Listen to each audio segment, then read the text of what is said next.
2018-19 में ये 75-76 रुपए की चीनी बेचते रहे, उस वक्त इंपोर्ट का फैसला वक्त पे नहीं किया, एक्सपोर्ट कर दी गई इनके कहने पर। हालांकि फूड सेक्रेटरी ने उस वक्त मना किया कि मत करें, मुल्क में शॉर्टेज हो जाएगी, उसके बावजूद आप लोगों ने एक्सपोर्ट की। अब आप इस साल कह रहे हैं कि जी हमने इंपोर्ट्स पर सारी ड्यूटीज खत्म कर दी हैं, मगर उस वक्त खत्म की हैं जब अगला सीजन शुरू होने वाला है क्रशिंग का नवंबर में, यानी कि जो पिछले साल का पूरा स्टॉक था वो 100 रुपए और 110 रुपए पर ये शुगर मिल मालिकान बेच चुके हैं। टाइम पर फैसला करते अवाम को 47 रुपए की पड़ रही है आपकी इंपोर्ट की जो कीमत है वो 47 रुपए पर केजी पड़ रही है।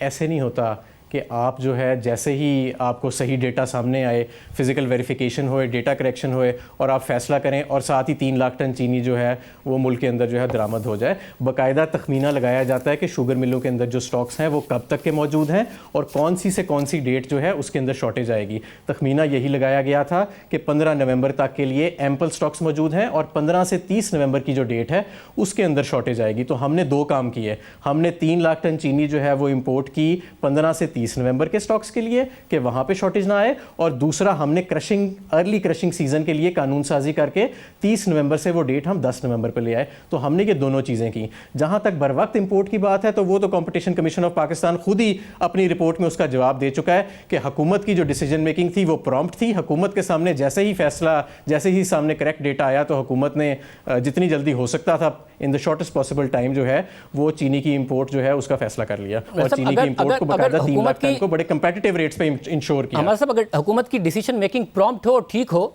तो माफियाओं को नहीं अवाम को फायदा होता है। जब शुगर कमीशन की रिपोर्ट आ गई उसके बाद भी यूटिलिटी स्टोर ने बाकायदा तौर पर 82 रुपए तक जाके शुगर मिल मालिकान से चीनी खरीदी है। अगर हुकूमत का प्रॉम्प्ट एक्शन था तो कम से कम कहते कि मार्केट में जो भी है यूटिलिटी स्टोर पर हम मजबूर करेंगे कि सस्ती चीनी बेचो। यूटिलिटी स्टोर उनसे 63 रुपए 13 पैसे के मुकाबले में 20 रुपए ऊपर जाके चीनी खरीद रहा था। जो यूटिलिटी स्टोर्स है जी वो हर माह टेंडर करता है चीनी खरीदने का, और जो लोएस्ट टेंडर होता है वो एक ट्रांसपेरेंट तरीके में उसको कबूल करता है। कभी उसने 70 रुपये की भी चीनी खरीदी होगी, कभी 75 की भी खरीदी होगी, कभी जिस तरह आप कह रहे हैं 83 की भी खरीदी होगी। लेकिन ये एक फ्री मार्केट है, इसके अंदर यूटिलिटी स्टोर्स तो टेंडर फ्लोट करता है। जिस तरह बैनुल अक़वामी मार्केट है उसके अंदर कीमत ऊपर भी जाती है, कीमत नीचे भी जाती है, इसी तरह यूटिलिटी स्टोर जो है वो टेंडर फ्लोट करता है और जो सबसे कम कीमत पे आती है। मैं आपको ये भी बता दूं कि यूटिलिटी स्टोर्स में जनवरी से लेकर सितंबर तक और अभी तक 68 रुपए की चीनी जो है वो बिक रही है और तकरीबन 3.5 अरब रुपए की सब्सिडी जो है वो अभी तक पास ऑन की गई है शुगर के मद के अंदर।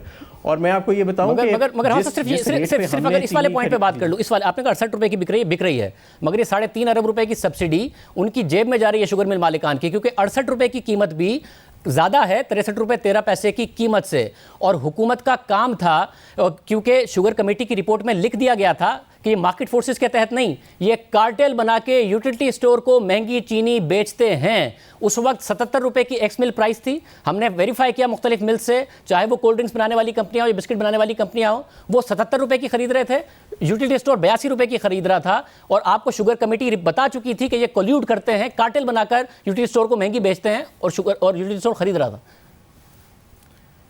जो यूटिलिटी स्टोर्स ने चीनी खरीदी वो उस वक्त मार्केट रेट भी पाकिस्तान में वही था चीनी का जिस पे उन्होंने ख़रीदा। यूटिलिटी स्टोर्स ऑफ पाकिस्तान जो है वो पाबंद है कि वो पेपरा रूल्स के तहत एक ट्रांसपेरेंट तरीके से बिडिंग करा के चीनी ख़रीदे। वो शाहजेब खानज़ादा या हमाद अज़हर के कहने के मुताबिक वो चीनी नहीं ख़रीदता, वो पेपरा रूल्स जो पाकिस्तान के कानून का हिस्सा हैं उसके मुताबिक चीनी ख़रीदता है।